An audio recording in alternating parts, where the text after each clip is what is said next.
Starting off this new developments in the Berrien County Courthouse shooting. Detectives outlined the July 11th attack and played back video of the moment inmate Larry Gordon grabbed a deputy's gun and began shooting. 24-hour News 8's Tom Hillen was in this press conference. He has the latest details now from Berrien County.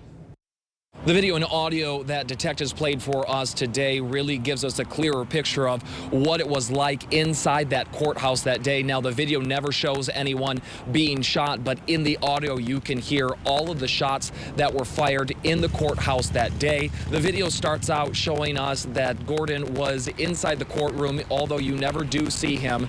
And Bailiff Kinsler indicates to Deputy Atterbury that Gordon is not needed in the courtroom. That is when Gordon is removed from the courtroom, and that is when we start to hear the commotion of Gordon attacking Deputy Atterbury. And then you can see Bailiff Kinsler run across the courtroom to the area where Atterbury and Gordon are. That is when you start to hear the commotion. You hear people yelling, "Oh my God." You hear people yelling, "No, no, no, don't shoot." But then you do hear gunshots fired. After that, you can see outside the courtroom people running out of the courtroom and really not necessarily always knowing where to go. We know in the back hallway where Gordon was, that is where he took at least 8 people hostage. Now, some of those hostages were able to escape, but Gordon ultimately did use at least one of those hostages as a human shield as he moved in front of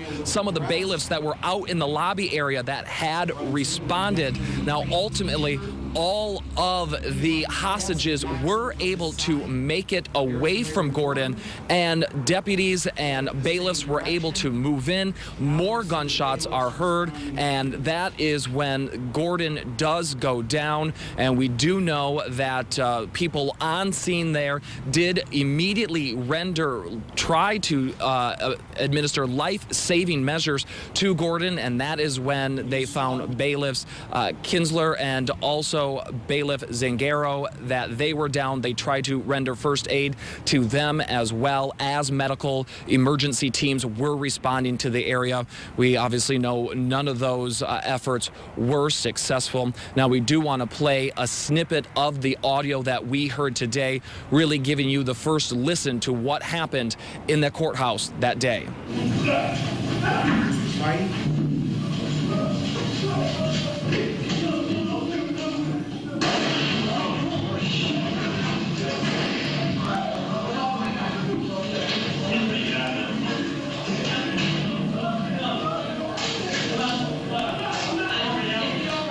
After the incident at the courthouse, detectives and members of the police force searched the cell in which Gordon was held at the Berrien County Jail. They found a 2-page handwritten letter that he wrote to his ex-wife. I'm going to read a snippet of it for you now. He says, "Please just always watch over our little girl and never let anything happen to her, and let her know every day that her dada loves her always and forever." And you can see on this letter, he has surrounded it with the word sorry completely on both pages.